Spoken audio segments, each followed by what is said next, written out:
Só esse Posso falar uma trechinho. coisinha antes de você colocar o trecho? Essa criatura que saiu de lá no dia 23 de janeiro, ela saiu pela porta lateral do Hospital Humanitas. Então, dizem, né, as más línguas, que essa criatura ela foi transportada do Hospital Regional para o Hospital Humanitas, porque o Hospital Humanitas ficava numa área mais afastada do centro. Então, como estava tendo muita movimentação de caminhão do Exército, por ali não chamaria tanta atenção. E aí, no dia 23, era um dos motoristas, esse militar, e ele, inclusive, depois de retirar dali, levaram para a ESA e depois levaram para Campinas no dia seguinte. Logo de madrugada, eles saíram em comboio para levar essa criatura. E ele relata, acho que a gente vai ver aí no vídeo, ele relata, não sei se fala da língua também, que puxou a língua. Ele fala disso ou não? Vamos ver Vamos ver ver o trecho? Vamos ver. Vamos ver. Marco, você pode repetir o título aqui do vídeo? Que tem vários aqui pra gente? Ah, sim, acho que tá Militar X. Perfeito, vou colocar ele aqui. Tá. Quer comentar alguma coisa antes, Marco, de ele passar o vídeo ou não? Então, assim, foi muito difícil a gente fazer essa cena com ele. Inicialmente, ele não queria participar do documentário. Foi uma negociação, né, quando a gente localizou ele, de 8 a 10 meses de conversa, porque ele estava, assim, parecia amedrontado ainda, falava que ele recebeu muita pressão. Naquela época, ele tinha muito medo de ser localizado. E aí, me lembro que depois, quando o James veio, né, ele falou, olha, eu não vou participar. Ele confirmou toda a questão.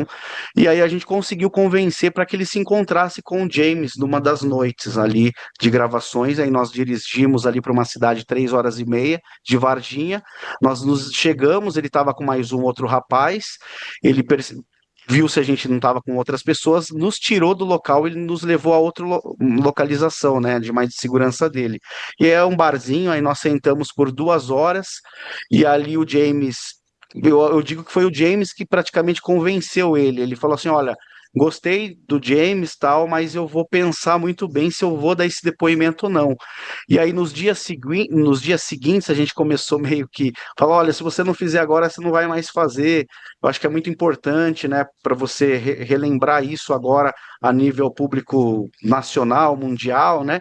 E aí ele com muito custo, mas onde que nós vamos fazer essa entrevista? Não tem local nenhum para fazer. E aí, de última hora, a gente armou, né, já dirigindo na estrada, um hotel.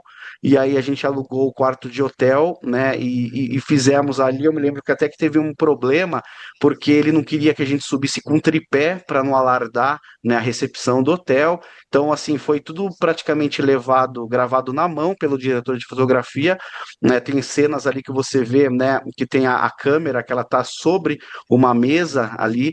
Então, foi, assim, algo de última hora e que ele confirmou o relato dele de 96, né? Querem comentar? Então, eu queria comentar que, assim, a primeira depoimento que esse militar X ele deu, ele falava também que tinha militares da ESA com uma espécie de câmera pendurada, assim, não estava filmando naquele momento, mas tinha uma câmera pequena pendurada no pescoço, né? Que provavelmente já tinha feito algumas imagens ali. Tinha pessoas graduadas da ESA, que eram chefes deles lá, né?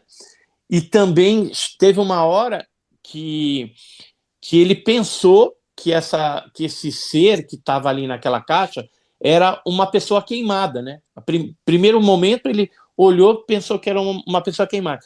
Gente, só explicando aí que pode ter dado algum tipo de direito autoral em relação ao filme ou à música que estava no trecho do filme, a gente depois vê isso. Então, por favor, Marco, continue. E eu quero a opinião também do Ítalo e de quem viu esse vídeo, e só explicando também aquele vídeo que anda circulando, que alguém teria e tudo mais.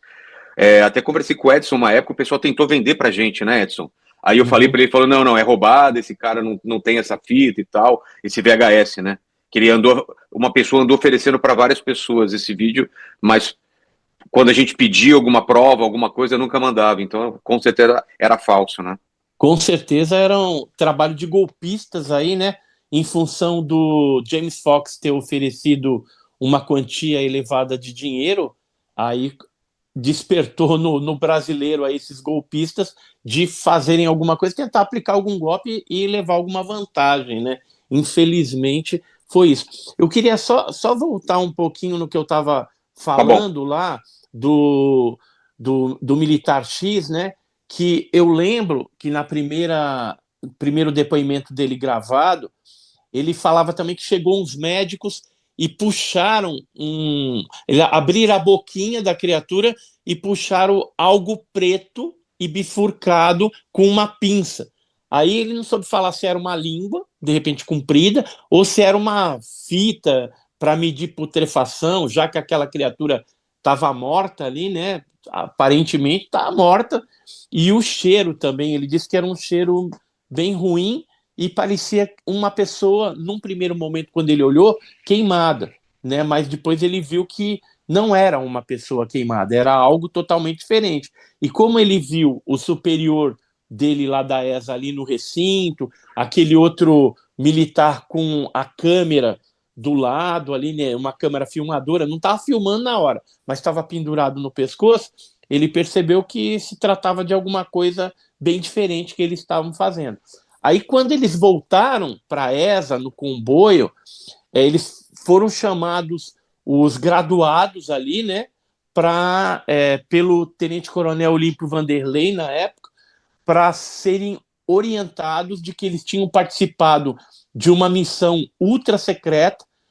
O tenente-coronel Olímpio Vanderlei pediu descrição para aqueles militares, falou: olha, amanhã, às 4 horas da manhã, dia 23 de janeiro de 1996, a gente vai pegar essas cargas que ficaram, esses caminhões com as caixas estacionados dentro da ESA, vai pegar esses mesmos caminhões e a gente vai seguir com a missão, né? E aí a missão foi levar esses caminhões para a Unicamp, né? Levaram inicialmente para a SPSEX, que é uma instalação do Exército lá em Campinas, e de lá foram trocados os motoristas, e os motoristas locais de Campinas levaram então e entregaram essas cargas, que hoje a gente sabe que seriam 2 criaturas vivas e uma morta, para o Badam Palhares, que então providenciou ali a necrópsia na criatura morta e também algumas análises preliminares nas 2 criaturas vivas. Segundo o que a gente apurou, teria uma criatura viva totalmente sã e uma outra criatura viva, mas que estava machucada, né? Que ela não estava totalmente na sua saúde perfeita. E depois, então, chegaram os americanos, aquelas coisas todas, e depois de alguns dias aí levaram tudo para os Estados Unidos. Isso mesmo. Daí depois nós tivemos a também interessante 2021, né, um depoimento que foi gravado numa live de controladores de tráfego aéreo, né, onde teve o Marcos Feres, né, que no dia estava trabalhando, e ele comenta que no dia ele estava lá na torre de controle e chegou, né, ele percebeu no radar que estava entrando um avião, né, que não tinha o protocolo, que geralmente eles têm o protocolo chamado AVOEM, que é um protocolo normal, né, para que toda aeronave que venha para o Brasil, eles geralmente têm esse registro. Ele percebeu que não tinha, era um avião dos Estados Unidos que estava entrando no espaço aéreo. Nisso ele falou: eu vou ligar para a Defesa Aérea para informar. E aí, logo em seguida, o superior dele entrou na sala falando: ô Feres, esquece de ver, esqueci de avisar vocês que ia entrar esse avião. Fica tranquilo que eu aviso lá os superiores. Só fica de olho para mim no radar aí para ver onde que esse avião vai pousar, né? E aí ele ficou monitorando. Aí inicialmente eles confirmaram que iriam pousar em Guarulhos. Aí uma hora antes eles mudaram o destino, dizendo que ia pousar em Campinas. Aí deram autorização, eles pousaram em Campinas. Meia hora depois, dois helicópteros da Força Aérea Brasileira ligou lá também, pediu autorização para que eles pousassem no mesmo local onde o avião da USAF teria pousado, né, que é da Força Aérea Americana. Eles pousaram, aí o Férez, junto com o Manuel Buenas, que era um outro controlador de tráfego aéreo, eles começaram a perguntar para a equipe de solo o que estava acontecendo ali, né? Porque eles estavam inclusive curiosos. E aí o que foi falado é que esses americanos que vieram no avião, eles entraram nos helicópteros da Força Aérea Brasileira, eles decolaram com sentido ignorado, que depois, segundo o Manuel e o Férez, eles vieram a saber que era a cidade de Varginha, pegaram umas caixas metálicas, colocaram nesses helicópteros, voltaram para o local, né? E aí colocaram no avião e daí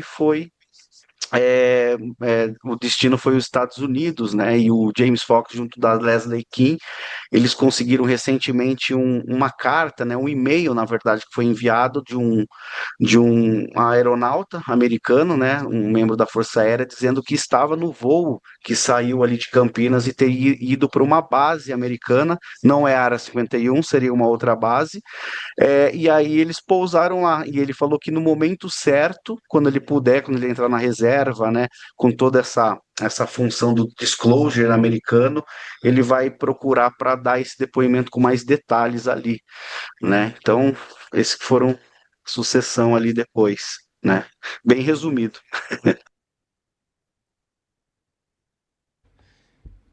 Gente, vamos lá para mais uma perguntinha aqui. Agora a gente vai pro Uhum. doutor Ítalo.